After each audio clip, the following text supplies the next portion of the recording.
Hello everyone, I am the storyteller and I am here to help you today. I know you use this video to sleep, so before that please like the video and subscribe to the channel. Where are you from and what time are you watching now? Feel free and relax. I never should have agreed. Taking care of my aunt's house, the isolation, the creaking, the shadows seemed to move on their own. It all felt wrong from the moment I walked through the door, but it wasn't until the third night that I realized how dangerous I was. The day passed peacefully. Filled with the mundane tasks of taking care of my aunt's spacious country house. While she was on holiday in Europe, I watered her precious orchids, fed her feisty cat, and spent hours curled up on the porch swing, lost in a book as the sun set below the tree. Stream as darkness fell, I locked the door and walked to the living room. My footsteps echoed throughout the empty hallway. The house set ill around me. Its old bones creaked and moaned in the cool night air. I had just fallen asleep when a sharp crack woke me. My heart was pounding as I sat up, straining my ears. It was there again, a clear snap like a twig snapping underfoot. It came from outside. I slid out of bed. My bare feet were silent on the hardwood floor as I tiptoed to the window. The full moon cast an eerie light over the vast space.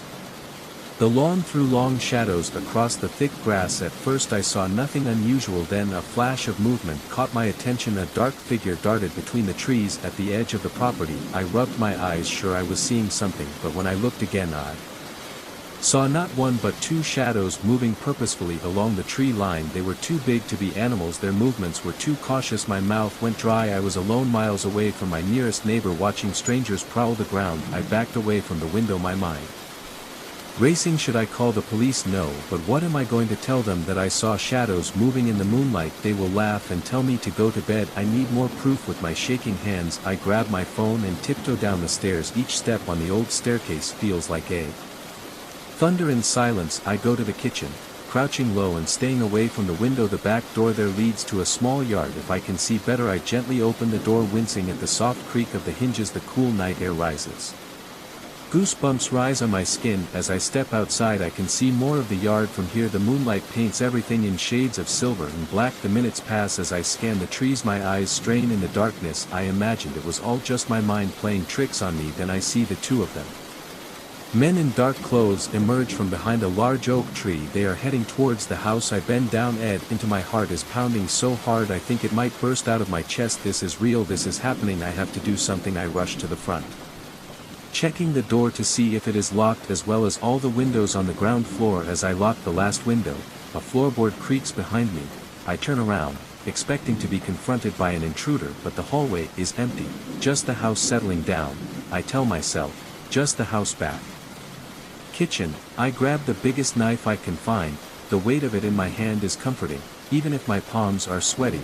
I need to call for help. I reach for the phone, but only to find a black screen and no response. The battery is dead. Of course it is a landline. There must be a landline.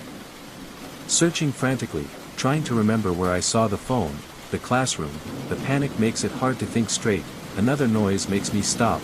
A metal on metal noise, coming from the front door. They are trying to break in. I press. I lean wall, knife clutched to chest. My options were limited.